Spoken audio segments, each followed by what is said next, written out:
Welcome back, deep divers. Today, we're taking a real deep dive into the Poisonwood Bible. The Ugh. Poisonwood Bible by Barbara Kingsolver. You know it. And you sent us quite a fascinating collection of excerpts. I did, yeah. Focusing on the Price family, right? The Price family, their very first experiences, those first impressions of being in the Congo. And what struck us both right off the bat is just how much Kingsolver, how much she packs into these early observations. You know, it's ground level, they're just arriving, and yet it feels like the seeds of everything that will unfold are already there. Oh, absolutely. I mean, it's like she's setting the stage right from the start, and it's brilliant, really, how she does that. These excerpts, you shared her own research notes. So we get that factual underpinning, that really solid base, but right alongside these incredibly vivid first-person accounts. First person. Yeah, from Orleana and the daughters, Rachel and Ada, all those voices, all detailing their arrival and those first pivotal days in Kalanga. Pivotal is such a good word because it really is. It's like those first few steps that set the tone, you know? So we're going to be looking at that huge gap between what they expected, the Price family, and what they actually find when they get to the Congo, the reality, which is often pretty harsh. Yeah, totally different. And then, of course, those very first interactions, you know, with the local Congolese people, which are fascinating. And you know, just trying to tease out, really pinpoint where the conflicts begin. Because they're there right from the beginning. Oh, yeah, both within the family, but also between the Price family and this new world that they've entered. So let's just jump right in. I mean, there's so much to unpack here, but maybe a good place to start is just with the stuff, the sheer amount of stuff they brought. Oh, the stuff. This is, I think, such a revealing starting point, isn't it? Because the Price sisters, they're trying to prepare for Africa. I mean, how do you even do that, Yeah. right? But in their minds, that meant packing, well, an excessive amount, really, of clothing. I mean, we're talking 6 pairs of underdrawers each. 6. Each. Multiple dresses, coats, Using coats, based on what they read in an encyclopedia about rain. encyclopedias. Always reliable. Right. And it's just so interesting, right? Because it's in such stark contrast to what the local people are wearing. You know, the Congolese people, they have this much simpler attire. And, you know, I think this isn't just about overpacking. It's a symbol, really, like a visual representation of misplaced priorities and really a complete lack of understanding of the environment they were heading into. It wasn't just the volume, though, right? It was also about what they were willing to leave behind, what they prioritized. And there's this moment, Rachel, the oldest daughter, is clearly frustrated. Her beloved toiletries, they get tossed out to make room for, of course, Reverend Price's religious materials. Letters and pamphlets. And Exactly. And you just get this sense immediately of her mindset, right? Lilies don't need Bibles, she says. And that really captures her early resentment. yeah, her sarcasm, it's there from the beginning. It's sharp. Yeah. But it's not just about lost possessions, right? It's like it's immediately signaling this fundamental clash, this clash in values, the material versus the spiritual, which, let's be honest, it plagues the family throughout their entire time in the Congo. Oh, absolutely. And this idea of being weighed down, Yeah. it extends beyond the visible luggage. I mean, they were literally weighed down with hidden goods. Kingsolver describes them, you know, with tools tucked under their clothes, cake mix boxes, all this creating what she calls a clanking armor.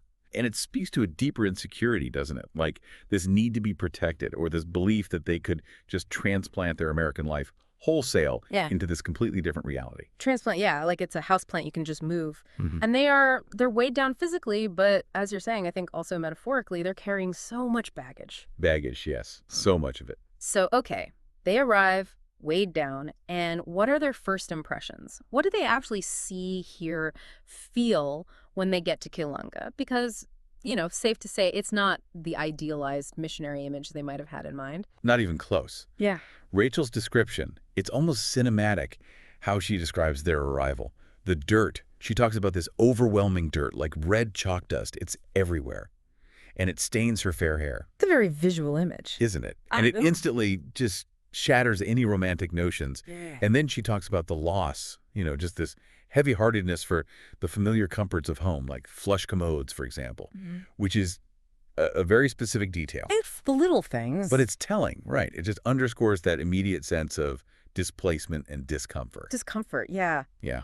Understatement. Then there's the sheer chaos of it all, you know, the, how does Rachel put it? Heathen pandemonium. Oh, Rachel. And then their luggage just disappears. Gone. Imagine you get to this completely new place and the first thing that happens is all your stuff vanishes. Disorienting, to say the least. And then adding to that feeling of vulnerability, there's this moment where Rachel's worried about her embroidery hoops and pinking shears in the middle of this jostling crowd. Embroidery hoops. It sounds so out of place, right?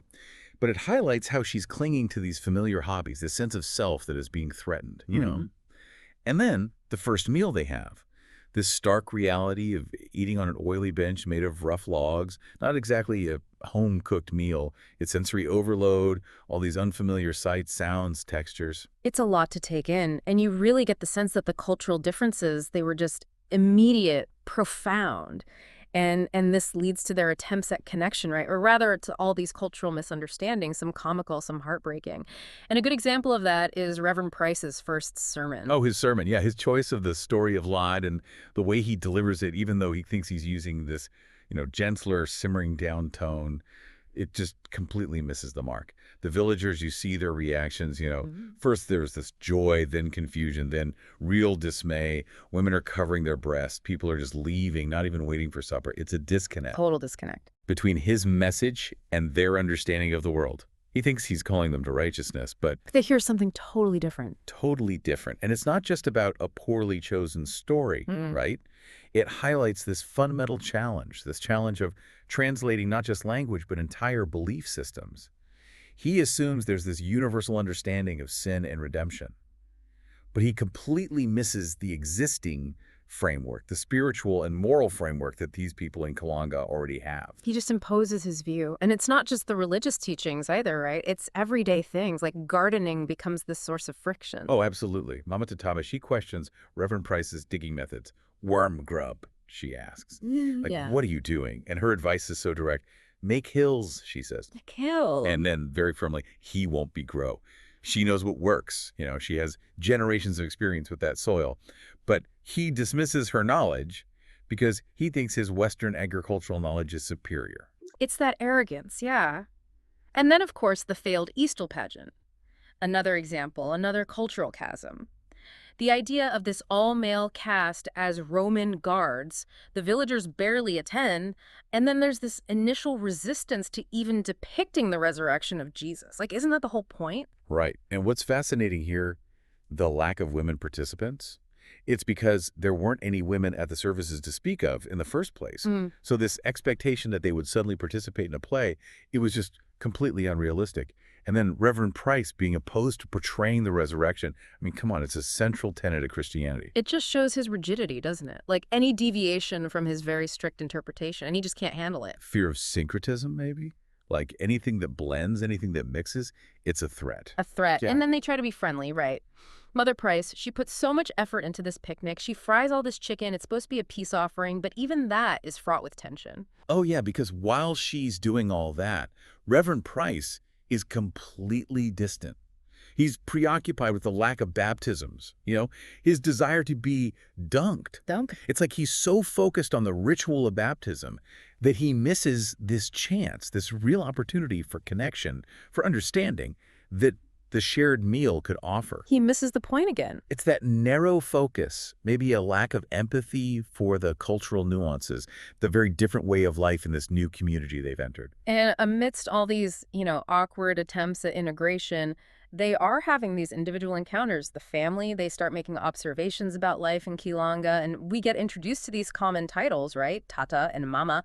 Yeah, and Rachel, she's initially confused by it. Yeah. Because, these titles are used even by those who don't have children. It's like, what's going on here? It's a different system, right? Totally. It shows the differences in their social structure, how respect is shown, how belonging within the community is indicated. It's not about individual families. It's a much more collective understanding. Very different from the Western individualistic perspective. Individual versus collective, yeah. And then there's Ruth May.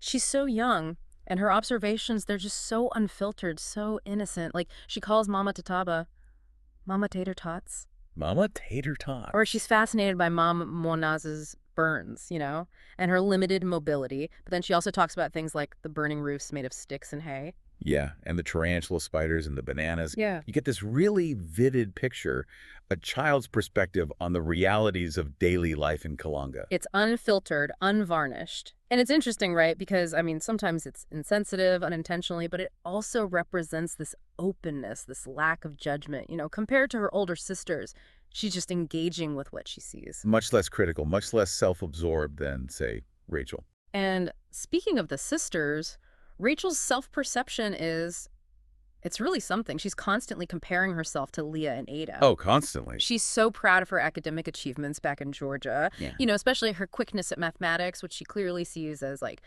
a huge point of superiority. It's her thing, yeah. And then she's resentful because she's been placed in a lower academic track than Leah. It just highlights her competitive nature, her struggle to find her place in this new family dynamic. Yeah, and then you have Ada, right? So intelligent but mute, and Rachel prefers the palindrome Ada. It emphasizes how different they are. Ada. It's very specific. Isn't it?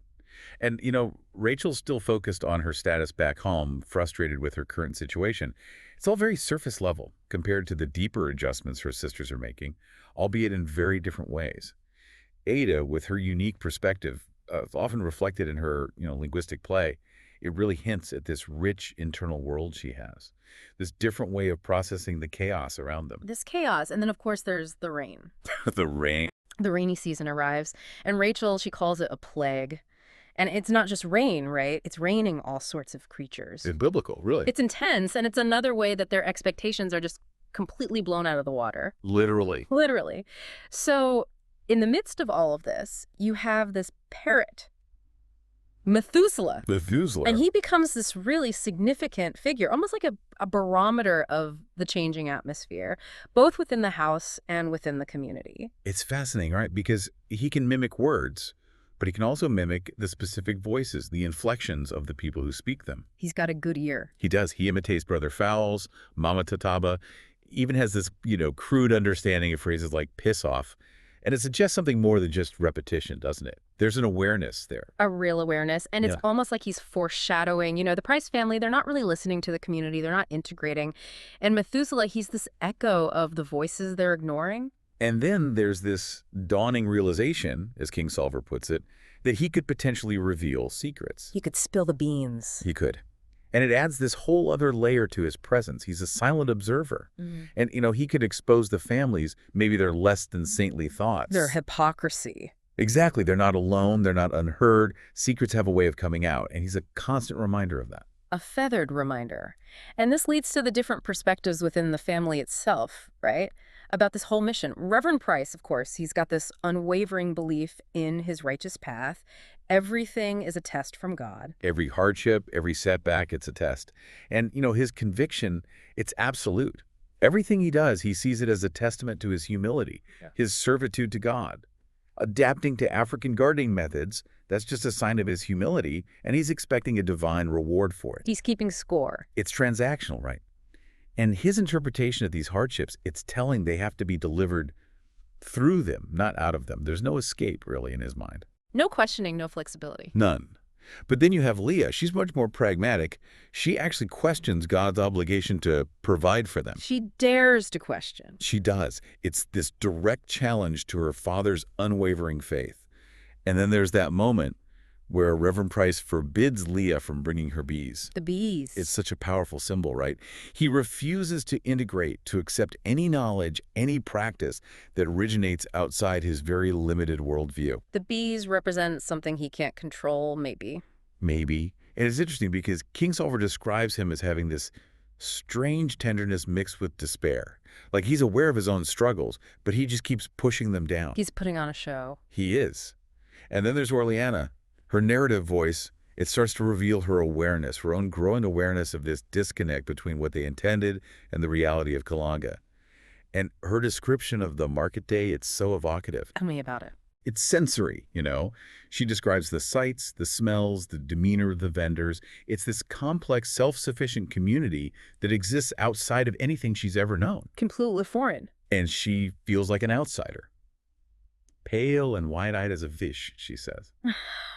And the rhythm of life is different too, right? Yeah. This every fifth day market system, it's not dictated by the Western calendar. It's its own thing. And then they have to obtain these basic necessities, clean water, disinfectant, and it's this arduous task. It's really difficult. And then Ibn Axelroot shows up. Oh, Axelroot. He just embodies this cynical, exploitative dynamic that's present, Yeah. He profits from their donated supplies, even their mail. He's always got an angle. And Orleana mentions almost as an aside, the hard work of boiling water because of deforestation. Yeah. It speaks to this wider impact, the environmental impact of colonialism, of these missionary endeavors. Absolutely. And her solitary walks, her encounters with the elephants, the pygmy, Earth encounters. but profound.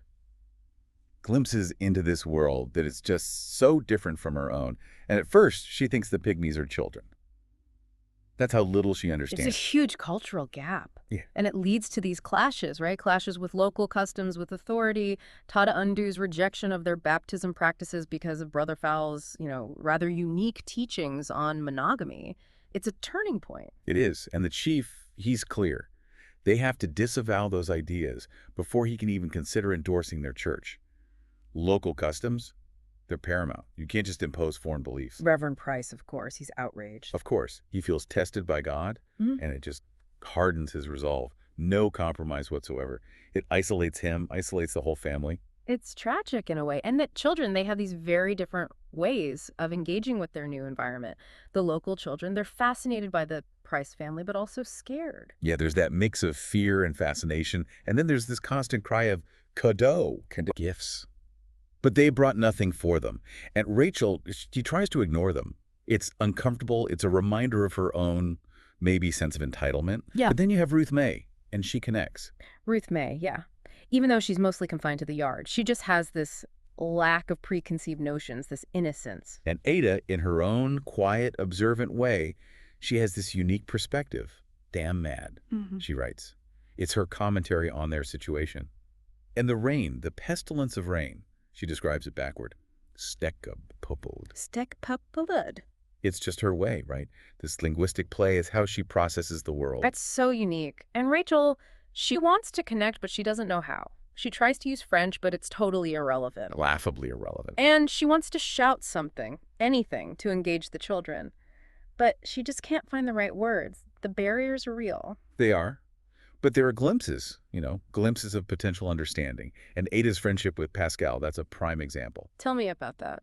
She learns the Kikongo names for things, right? Bongala for the poisonwood tree. The different terms for rain. Like off the... Malalala, Nuninalo, and Kaziandalo. She even learns the difference between boy rain and girl rain. Wow, that's specific. Isn't it? And in Pascal, he's so surprised when he realizes Ada is a girl. He had no idea. Just based on how she dressed. Yeah. And then there's Ruth May's broken arm, and it brings back Axelrod, of course. Never a good sign. He sees an opportunity, and he takes it. And then Anatole arrives. It's a real shift in the dynamics. Anatole, tell me about him. He has these distinctive scars on his face. And you learned about his background. An orphan, taken in by missionaries, educated by them, and now he's a school teacher. He straddles two worlds. He does. And Reverend Price, he says Anatole is our only ally. That's telling, right? Yeah, they're isolated. They are. And then there's the awkward dinner with Anatole. Mother is frantic trying to prepare a meal, and Anatole is so polite, but it's strained. The tension is palpable. It is. And then the conversation between Reverend Price and Anatole. Yeah. About God's plan, and how the villagers just don't understand it. It ends with Anatole being dismissed. Shut down. Shut down. And then you have Ada quietly observing Methuselah. He's in his cage, and then he's released. And it parallels her own situation, doesn't it? Or confinement, yeah. She sees them as fellow cripples. Cripples. And his world, Yeah. confined to that cage, and then this freedom that's given to him. But he can't really fly. It's a metaphor for the constraints, the limitations she feels. A powerful metaphor. And she tries to help him, teach him to find food. It's her empathy, her understanding of how hard it is to adapt. And then she starts venturing out herself, secret walks, and she knows she's being followed, but she's not afraid. There's this acceptance, this sense of, okay, I'm being followed, but I can't do anything about it. She's aware of her limitations. And she talks about anticipating and countering the predator. It's almost like she understands on a deeper level the dangers that are out there. The metaphorical dangers, too. And the power dynamics in Kilonga, they're really revealed when Tata Nyun comes to visit. Oh, that's a significant visit. Yeah. He talks about the displeasure of the village gods. And then, of course, there's the lion. The lion. That kills someone who was in Ada's place, essentially. It's unsettling. It's a message. It is. It underscores that clash of belief systems. Yeah. You disrespect local traditions, and there are consequences. Real consequences. And Ada, She's frozen. She can't move forward. It's like this weight of belief is holding her back, But then they find a bushbuck. killed by the lion. Yeah. And it reinforces this idea that fate, belief, they're intertwined in these complex ways. Very complex. And then Anatole, he sends young Nelson to help the family. An act of kindness, a gesture of reciprocity. He's trying to create a connection, To bridge the gap. Exactly. And Nelson, he's surprisingly helpful. He gathers firewood. He helps with cooking. He builds a mirror frame. A mirror frame. Out of nothing. It's ingenuity. And that mirror, it becomes this shared thing, this community looking glass. It's a wonderful symbol of the potential for shared resources, The unintended positive consequences. Yeah, it's beautiful. But as time goes on, there were more concerns, more restrictions within the Price household. Mother Price, she's increasingly fearful of illness. Yeah, there's news of a death in the village, and she's worried about contagion. So she puts in place all these rules, like enforced rest time. Siesta. And the daughters, they're bored. Rachel is stuck reading the Bobbsey twins in Eskimo land. Not exactly thrilling. Not exactly.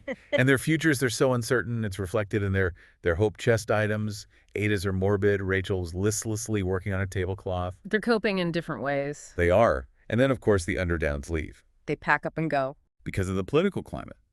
And it creates even more tension.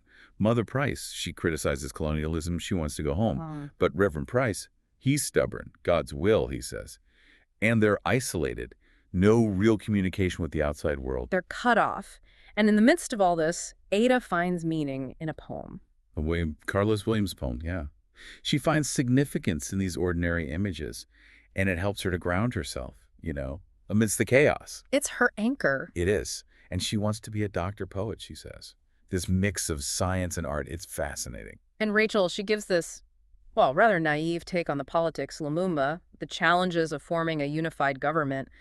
She just doesn't grasp the complexity. She doesn't. It's beyond her understanding, the historical and tribal complexity. And then the Fowleses leave, and it's a turning point for Mother Price. A real low point. There's this heartbreaking moment. The plane takes off, and she shows no emotion, just complete detachment. And then she retreats to her bed in the morning. She's giving up. It seems like it. And Rachel, she tries to offer this cheerful yup, but it just emphasizes the disconnect between them. They're on different planets. But Anatole, he starts explaining things. The Congolese perspective, their grievances against colonialism, their hopes for independence. He provides context, crucial context for understanding their perspective. And Rachel, she makes these observations about Leopoldville, about the inequality that's still so present. It's legacy of colonialism. It's still there. And she even witnesses Lumumba's speech. But her French isn't good enough to really understand. But she feels it, right? The weight of it. The significance of that moment. Yeah. And we learn more about Rachel's background, too. Her quick marriage to Reverend Price. Here's a quick one. She remembers her life back in Jackson, Mississippi. And Tess's advice. Pragmatic, cynical, and Tess. And Rachel, she was looking for something more, than what she had. She goes to a revival meeting. She pursues Jesus. And then she marries Reverend Price. It's impulsive. She's running away, in a way. Maybe. And then their second arrival in Kilonga. It's stark. No welcome, just dread. Throb of dread, Leah says. It foreshadows what's coming. And Ada, she's learning these Congolese concepts. Muntu, Kintu, Hantu, Kuntu. It's a whole different way of seeing the world. It is. Interconnectedness, this idea of a life force. Very different from the Western way of categorizing things.